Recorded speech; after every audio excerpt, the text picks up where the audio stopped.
नमस्कार दोस्तों, स्वागत है आप सबका एक और इम्पोर्टेंट वीडियो में।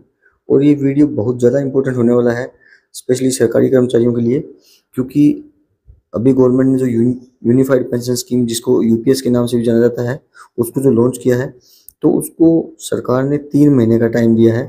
3 महीने में आपको चूज करना है और उस 3 महीने में से ऑलरेडी 2 महीने से ज़्यादा लैप्स हो चुके हैं और 30 जून लास्ट डेट है। उससे पहले आपको एनरोल करना है, यानी जिसके पास एनपीएस है ऑलरेडी, जो एग्जिस्टिंग सर्विस है, एनपीएस से आपको यूपीएस में स्विच करना है या नहीं करना है, इसके ऊपर आपको डिसीजन लेना है। तो 30 जून से पहले ले लेना है। अब 30 जून बहुत नज़दीक आ रही है, तो बहुत सारे लोगों के मन में बहुत सारे डाउट है यूपीएस के बारे में और एनपीएस के बारे में। तो इसके बारे में हमने एक डिटेल्ड वीडियो कैलकुलेशन के साथ बनाया है हमारे चैनल पर, वो जाके आप देख सकते हैं। आपको बहुत ज़्यादा फेयर आइडिया मिल जाएगा कि कौन सा पेंशन सिस्टम जो है आपके लिए अच्छा रहेगा। बट हम इस वीडियो में कोशिश करेंगे आपको समझाने की कि जो यूनिफाइड पेंशन सिस्टम लेके आई है सरकार, उसमें क्या क्या नेगेटिव्स हैं जो बहुत सारे लोगों को नहीं पता है। और सरकार इसको प्रमोट कर रही है कि यूनिफाइड पेंशन स्कीम में स्विच कर जाए। तो एक तो सबसे बड़ी बात यह है कि अगर ये स्कीम इतनी ही अच्छी होती तो इसको प्रमोट करने की जरूरत नहीं पड़ती सरकार को। बट एनी हाउ हम फिर भी इसकी डिटेल में जाएंगे और जो जो पॉइंट्स मैंने लिखे हैं, वो जो सरकार ने जो गजट नोटिफिकेशन निकाला है यूपीएस का, उसमें से ड्रॉ किए हैं। है तो आपको पता होना जरूरी है एनपीएस से यूपीएस में स्विच करने से पहले या फिर एनपीएस में रिटेन करने से पहले कि यूनिफाइड पेंशन स्कीम में क्या क्या नेगेटिव्स हैं। तो चलिए शुरू करते हैं आज का वीडियो। तो यूनिफाइड पेंशन स्कीम के बारे में अगर हम बात करें, तो सबसे पहले तो हमें पता होना चाहिए कि इसमें पेंशन के बारे में बहुत जोर दिया गया है। पेंशन यानी अश्योर्ड पेंशन। और जो सरकार बार बार बोलती है कि इसमें अश्योर्ड पेंशन है, जो कि एनपीएस में नहीं था, यानी कि एनपीएस में कंफर्म नहीं है कि कितना पेंशन आपको मिलेगा, लेकिन इसमें अश्योर्ड पेंशन दिया गया है। और जो अश्योर्ड पेंशन है, वो आपका जो टोटल आपका जो लास्ट ड्रॉन बेसिक होगा, उसका हाफ दिया जाएगा, यानी 50% दिया जाएगा। लेकिन वो आपके जो लास्ट आपने जो सर्विस करी है, उसके लास्ट जो 12 मंथ्स हैं, उसमें आपने जो ऑन एन एवरेज जो बेसिक ड्रॉ किया है, उसका 50% मिलेगा। दूसरा ये कि इसमें जो पेंशन आपको मिलेगा वो डीआर लिंक्ड है, डीआर या फिर इन्फ्लेशन लिंक्ड है, यानी कि महंगाई से लिंक किया गया है इसको। इसमें आपको डीए का कंपोनेंट भी आपकी पेंशन में ऐड होगा, यानी जैसे जैसे डीए बढ़ेगा वैसे वैसे आपकी जो पेंशन है उसमें भी इजाफा होगा। अब तीसरी जो इम्पोर्टेंट चीज़ है कि यूनिफाइड पेंशन स्कीम यानी यूपीएस में जो पेंशन स्टार्ट होगी, वो आपकी 60 ईयर्स की एज होने के बाद स्टार्ट होगी। क्योंकि यहाँ पे क्लियर किया गया है कि जो आपकी सुपर एनुएशन की एज है, सुपर एनुएशन की एज के बाद में ही पेंशन स्टार्ट होगा। और अलग अलग सर्विसेज में सुपर एनुएशन की एज अलग अलग होती है, बट आज के टाइम में मैक्सिमम जो सेंट्रल गवर्नमेंट्स हैं, उसकी या गवर्नमेंट्स की जो एम्प्लॉइज हैं, उनकी सुपर एनुएशन की एज 60 या 60+ ही है। तो ये मान के चलते हैं कि आपकी जो पेंशन है वो 60 साल की उम्र के बाद ही स्टार्ट होगी। तो बहुत लोगों को ये डाउट है कि अगर हमने 25 साल नौकरी कर ली तो उसके बाद हमारा पेंशन उसी दिन से स्टार्ट हो जाएगा, लेकिन ऐसा नहीं है। आपकी जो पेंशन है वो आप जब 60 ईयर्स के हो जाएंगे, यानी जब आप सुपर एनुएट होते हैं, अगर आप पहले नहीं जाते हो सुपर एनुएट होते हैं 60 साल की उम्र में, तब आपको स्टार्ट होती। तो ये आपको ध्यान देना है। उसके बाद जो नेक्स्ट पॉइंट है कि यूनिफाइड पेंशन सिस्टम में मिनिमम जो सर्विस का क्राइटेरिया बोला गया है, वो 25 साल का है। यानी 25 साल आपको नौकरी करनी ही करनी है।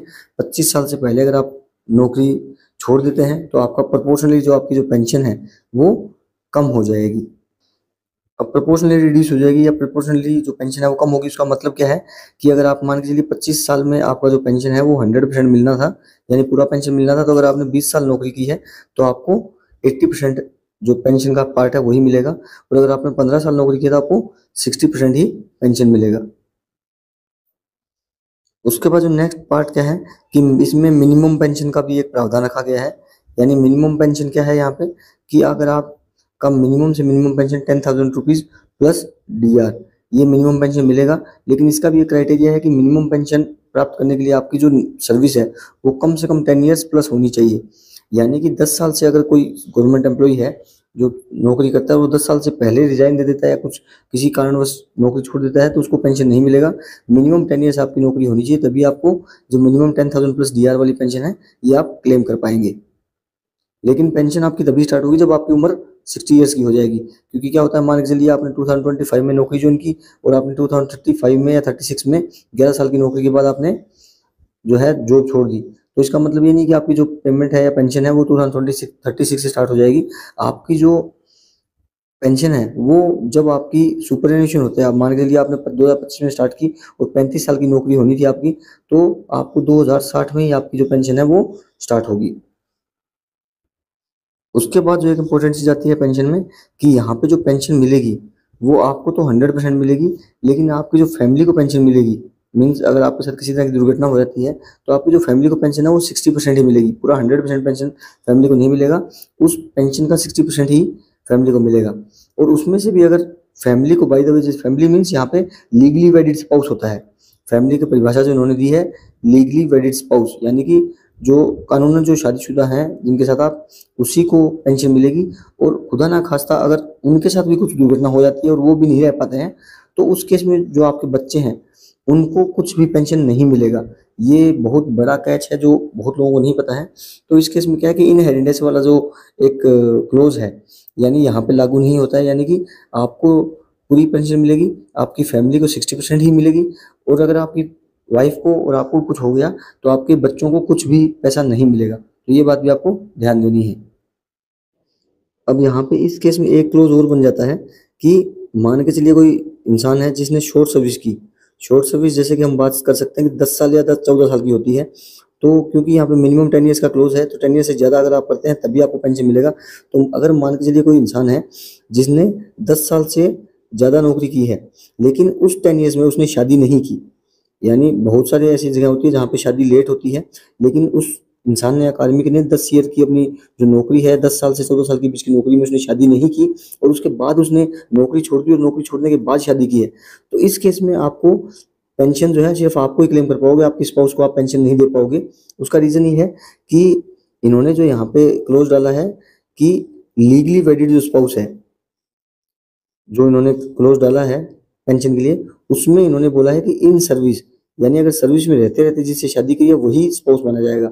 अगर आपने शॉर्ट सर्विस की और उसके बाद शादी बाद में सर्विस से आउट होने के बाद की तो आपका स्पाउस नहीं माना जाएगा और वो पेंशन के हकदार नहीं होंगे। तो ये भी आपको दिमाग में होना चाहिए। अब यहाँ पे जो हमारे सीएपीएफ के कर्मचारी हैं, सीएपीएफ यानी सेंट्रल आर्म्ड पुलिस फोर्सेज, जिसमें CRPF, BSF, ITBP, SSB, NSG, Assam rifle, ये सब आते हैं। तो इनके जो कार्मिक हैं उनके लिए कुछ एक्स्ट्रा भी चीज़ें हैं, इंपॉर्टेंट है, जो यूपीएस में है, जिनको आपको ध्यान देना जरूरी है, जो बहुत लोगों को नहीं पता है। क्योंकि अब देखिए कि सेंट्रल आर्म पुलिस फोर्सेज में जो अभी वीआरएस यानी वॉलंटरी रिटायरमेंट की जो एज है वो 20 ईयर्स की है, यानी अगर आप 20 ईयर्स की जॉब कर लेते हैं तो आपको सकते हैं बाहर नौकरी छोड़ के। लेकिन अब यूपीएस के अंदर मिनिमम जो एज कर दी है इन्होंने 25 ईयर्स कर दी है कि आपको पेंशन अगर पूरी लेनी है तो 25 ईयर्स आपको नौकरी करनी पड़ेगी। तो इस केस में या तो आपको 5 साल एक्स्ट्रा नौकरी करनी पड़ेगी सीएपीएफ के मेंबर हो तो, और या फिर आपको अगर आप 20 साल में वीआरएस ले लेते हैं तो आपको जो पेंशन है वो सिर्फ 80% मिलेगा, क्योंकि 100% नहीं मिलेगा, क्योंकि 25 साल में ही आपको 100% पेंशन मिल सकती थी। तो सीएपीएफ के कर्मचारियों को ये मैं कह सकता हूँ कि एक नुकसान है जो उन कार्मिकों को ध्यान देना है। दूसरा, सरकारी कर्मचारी जो भी होगा, अगर वो सर्विस के दौरान अगर वो ओवरस्टे ऑफ लीव हो जाता है, यानी छुट्टी जाता है, छुट्टी से कुछ दिन के लिए किसी कारणवश वो वापस नहीं आ पाता है, यानी ओवरस्टे ऑफ लीव हो जाता है, या फिर सस्पेंशन वाला जो पीरियड है, तो वो जो पीरियड है वो काउंट नहीं किया जाएगा पेंशन के पीरियड में। यानी कि अगर आपको बीच में जितना भी दिन आप ओएसएल या सस्पेंड रहे हैं तो वो पीरियड आपको निकाल दिया जाएगा, और आपको 25 साल की जो आपने नौकरी करनी है उसमें उस पर्टिकुलर पीरियड को ऐड नहीं किया जाएगा, और आपको अगर पूरी पेंशन कमानी है तो उतना एक्स्ट्रा जो टाइम है वो आपको देना पड़ेगा अपनी सर्विस में, तभी आप पूरी पेंशन ले पाएंगे, नहीं तो आपको पेंशन कम हो जाएगी। उसके बाद जो नेक्स्ट पीरियड क्या है कि अगर आप सर्विस से रिजाइन कर देते हैं, क्योंकि हो सकता है किसी कार्मिक का पर्सनल रीजन हो या कोई भी कारण हो, तो अगर आप रिजाइन कर देते हैं सर्विस से तो उस केस में भी यूपीएस में पेंशन का कोई प्रावधान नहीं है। रिजाइन अगर आप करते हैं अपनी मर्जी से तो उसमें आपको पेंशन नहीं मिलेगा, चाहे आपने कितनी ही नौकरी की हो। तो ये भी एक यूपीएस का बड़ा ड्रॉबैक है जिसको क्लियर करने की आवश्यकता है। अब जो यूपीएस में जो मेन चीज आती है वो आती है कंट्रीब्यूशन की। सरकार बार बार बोल रही है कि इसमें कंट्रीब्यूशन होगा, इसमें जो सरकार बोल रही है कि 10% जो है एम्प्लॉय कंट्रीब्यूट करेगा और 18.5% जो है वो गवर्नमेंट कंट्रीब्यूट करेगी। तो यहाँ पे आपको एक थोड़ा ध्यान देने की जरूरत है कि जो एम्प्लॉयज का कंट्रीब्यूशन 10% है वो तो एनपीएस में जैसे चल रहा था वैसे ही चलेगा, दोनों में सेम है। लेकिन यहाँ पे जो 18.5% है उसमें से गवर्नमेंट जो कंट्रीब्यूट करेगी आपके पेंशन के, इस जो बोल रही है वो 10% ही करेगी, और बाकी जो 8.5% है वो गवर्नमेंट बोल रही है कि एक पूल्ड कॉर्पस बनाया जाएगा। उस पूल्ड कॉर्पस के लिए 8.5% का जो आपका जो कंट्रीब्यूशन है वो उसको ऐड किया जाएगा। और अभी तक गवर्नमेंट ने कहीं भी स्पेसिफाई नहीं किया है कि इस पूल्ड कॉर्पस के साथ में वो क्या करने वाली है या किस जगह पे इसको यूज करने वाली है, यानी एम्प्लॉयज के लिए ये कैसे यूज होने वाला है, वो बजट में कहीं भी स्पेसिफाइड नहीं है। तो अगर हम अभी की बात माने तो सिर्फ गवर्नमेंट के हिसाब से 10% ही गवर्नमेंट कंट्रीब्यूट करेगी और 10% ही आपका इंडिविजुअल का कंट्रीब्यूशन रहेगा। अब इसके बारे में इसमें यूपीएस में दो चीजें बड़ी इंपॉर्टेंट आती हैं, एक आईसी और एक बीसी। यानी एआईसी मतलब इंडिविजुअल कंट्रीब्यूशन, यानी आपका खुद का कंट्रीब्यूशन कितना है यूपीएस के कॉर्पस में, और दूसरा बेंचमार्क कंट्रीब्यूशन। अब इन दोनों में फर्क जानना बहुत जरूरी है। इसमें जो इंडिविजुअल कंट्रीब्यूशन है वो तो बहुत ईजी है समझना कि हर महीने आपके अकाउंट से आपकी जो सैलरी है उसका 10%, सैलरी में बेसिक प्लस डीए दोनों मर्ज होंगे, तो उस बेसिक प्लस डीए का 10% जो है हर महीने आपका कटेगा और वो आपके इंडिविजुअल कंट्रीब्यूशन में चला जाएगा। बेंचमार्क कंट्रीब्यूशन जो है यानी बेंचमार्क यानी बीसी, इसको समझने में लोगों को बहुत डाउट होता है। बहुत सिंपल सी कैलकुलेशन है। इसमें सरकार क्या बोल रही है कि हम आपका 10% कैलकुलेट करेंगे, आपका हम डालेंगे, लेकिन एक्चुअल में डालेंगे या नहीं डालेंगे वो कहीं स्पेसिफाइड नहीं है। इनमें सरकार ने क्या बोला है कि बेंचमार्क कंट्रीब्यूशन क्या है कि अगर हम आपने जो 10% डाला है, जो स्पेसिफाइड है कि इन्होंने pension fund manager default select करके रखा है, उसको आपका 10% कंट्रीब्यूशन देंगे। उसी 10% कंट्रीब्यूशन को अगर सरकार भी कंट्रीब्यूट करती और वो डालती, तो लास्ट में जब आप सर्विस छोड़ते हैं तो उस टाइम में उस पर्टिकुलर गवर्नमेंट का जो कंट्रीब्यूशन था उसकी क्या वैल्यू हो जाती, यानी कि जो डिफॉल्ट सरकार ने जो डिफॉल्ट का जो पेंशन फंड मैनेजर रखा हुआ है उसको 10% आपका कंट्रीब्यूशन करती, तो आपका जो सर्विस जब खत्म होता है तो उसमें कितना आपका टोटल कंट्रीब्यूशन बन जाता, वो कंट्रीब्यूशन ही बेंचमार्क कंट्रीब्यूशन कहलाएगा।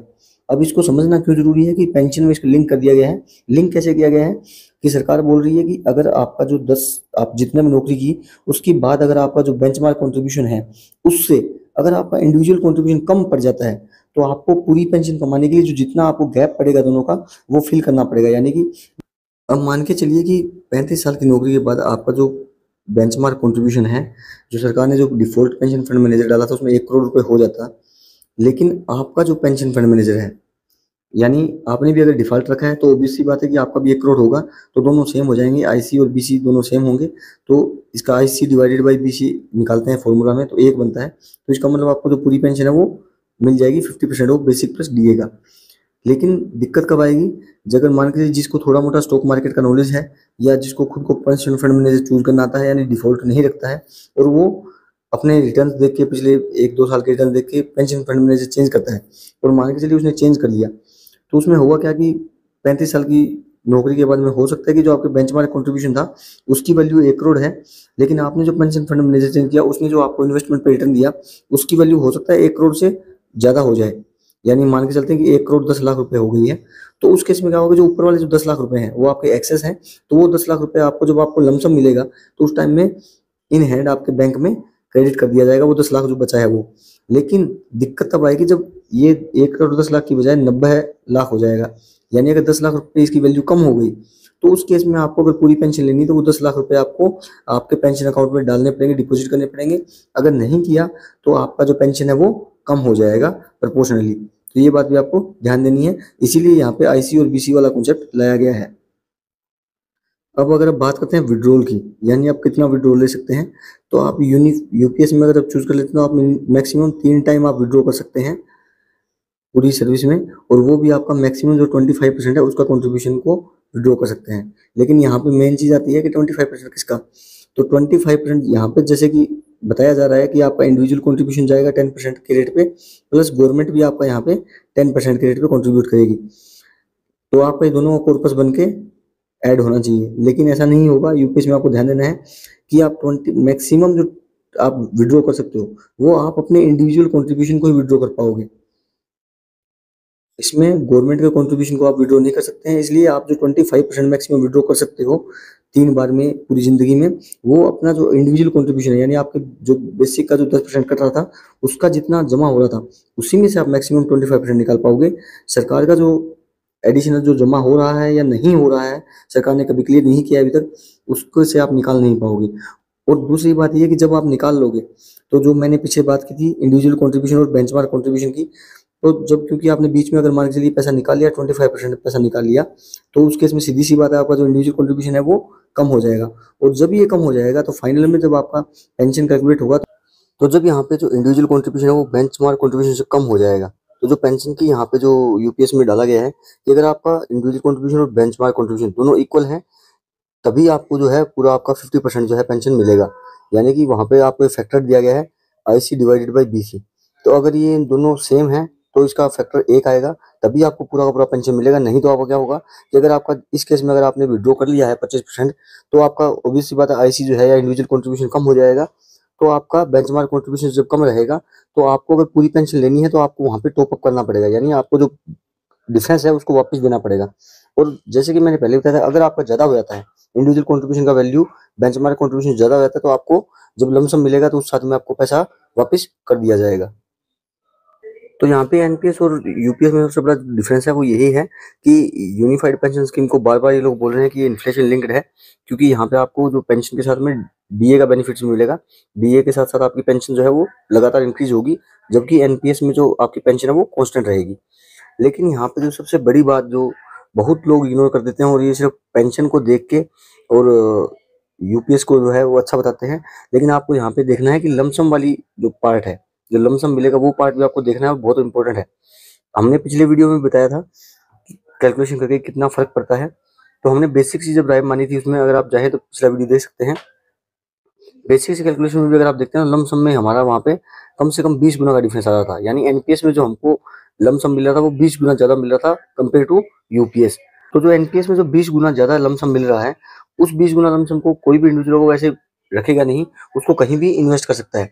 और जब वो इन्वेस्ट करेगा प्लस साथ में जो एनपीएस की पेंशन मिल रही थी, वो दोनों मिला के काफी आपको फर्क पड़ेगा, क्योंकि जो एनपीएस का पेंशन है और यूपीएस का पेंशन है वो लगभग इक्वल आ रहा था।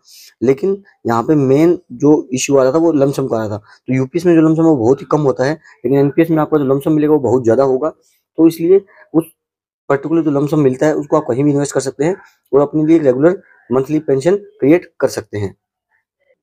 तो यूपीएस में एक सबसे बड़ी इंपॉर्टेंट जो खामी जो हमें लगी वो ये कि सबसे बड़ा जो इसमें ये है कि आपके बच्चों को कोई भी किसी भी तरह का पेंशन टाइप का अश्योर्ड जो है या सिक्योरिटी नहीं दिया गया है, क्योंकि इसमें क्लियरली बोला गया है कि आपके जो स्पाउस है लीगली वेडिड स्पाउस उसको पेंशन मिलेगा, वो भी 60% के रेट पे। लेकिन अगर आपके स्पाउस की भी दुर्घटना हो जाती है किसी तरह से तो उस केस में किड्स को जो है किसी भी तरह का पेंशन नहीं मिलेगा। ये बहुत बड़ा इंपॉर्टेंट चीज है कि जब अगर इन कोई कैसा केस हो जाए जिसमें दोनों का दुर्घटना हो जाती है और किड्स को कोई भी कुछ चीज नहीं मिलती है तो आपका सारा जो कंट्रीब्यूशन है वो चला जाएगा। जबकि एनपीएस में ऐसा नहीं है, एनपीएस में आपके पास पूरा फ्री हैंड रहता है, आप अपना सारा कंट्रीब्यूशन किड्स को ट्रांसफर कर सकते हो। तो ये एनपीएस का बहुत ही यूनिक फीचर है जो यूपीएस में एब्सेंट है, जिसको हमें ध्यान देना है। उसके बाद जो सबसे इम्पोर्टेंट चीज जो यूपीएस में काउंट आती है वो आती है कि आपका जो लास्ट ड्रॉन बेसिक था, यानी आपने जो लास्ट जो सैलरी लिया या बेसिक प्लस डीए लिया उसको कैलकुलेट किया जाएगा। अब अगर मान के चलिए कि आपने 25 साल की नौकरी की और उसके बाद में आपकी उम्र जो है उस टाइम 50 साल ही हुई है, लेकिन आपकी जो पेंशन है वो पेंशन तो आपकी 60 साल के ऊपर, जब आप 60 साल के हो जाएंगे तभी लगेगी। तो इसका मतलब आपको 10 साल अभी वेट करना है और 10 साल के अंदर आपका जो पेंशन है या जो आपका कंट्रीब्यूशन है वो गवर्नमेंट के पास रहेगा और 10 साल के बाद आपको पेंशन स्टार्ट होगा। और वो जो पेंशन स्टार्ट होगा तो वो कौन सा स्टार्ट होगा, जो आपने बेसिक पे जो लास्ट टाइम लिया था, यानी 10 साल पहले जो आपने बेसिक पे लिया था उसके ऊपर आपका पेंशन बनेगा। जबकि इसी 10 साल के गैप के बीच में आपको एक पे कमीशन और मिल चुका होगा, क्योंकि हर 10 साल में पे कमीशन आता है। तो अगर इस 10 साल के पीरियड में एक पे कमीशन और आ चुका होगा तो उससे बेसिक और बहुत बढ़ चुकी होगी। लेकिन आपको पेंशन क्या मिलेगा, पेंशन आपको पुरानी बेसिक से मिलेगा। तो वो एक बहुत बड़ा डिफरेंस क्रिएट कर देगा, जो कि पेंशन में बहुत ज्यादा फर्क करेगा जब आप यूपीएस में पेंशन पाएंगे। जबकि एनपीएस में ऐसा नहीं है। एनपीएस में क्या है कि इसका बेसिक पे कोई लिंक नहीं है। आपका जो कंट्रीब्यूशन था, आपने 50 साल के हो गए, 25 साल की नौकरी के बाद आपने रिटायरमेंट ले लिया, तो आपका जो कॉर्पस था वो लगा रहेगा और वो मार्जिनली अगर हम 9% भी मान के चलते हैं तो 9% के रेट से वो कंटिन्यूसली ग्रो होता रहेगा। और आपको जब आप 60 साल के हो जाएंगे तो आपको लमसम प्लस आपका पेंशन है वो मिल जाएगा। तो हमने इस वीडियो में बहुत ही डिटेल में डिस्कस किया है कि यूपीएस की क्या क्या दिक्कतें हैं जिससे आपको यूपीएस को नहीं चूज करना चाहिए और एनपीएस क्यों बेटर है कंपेरेटिवली यूपीएस से। लेकिन फिर भी ये वीडियो किसी भी तरह का सजेशन या रिकमेंडेशन नहीं है, आप अपना खुद का एनालिसिस कीजिए।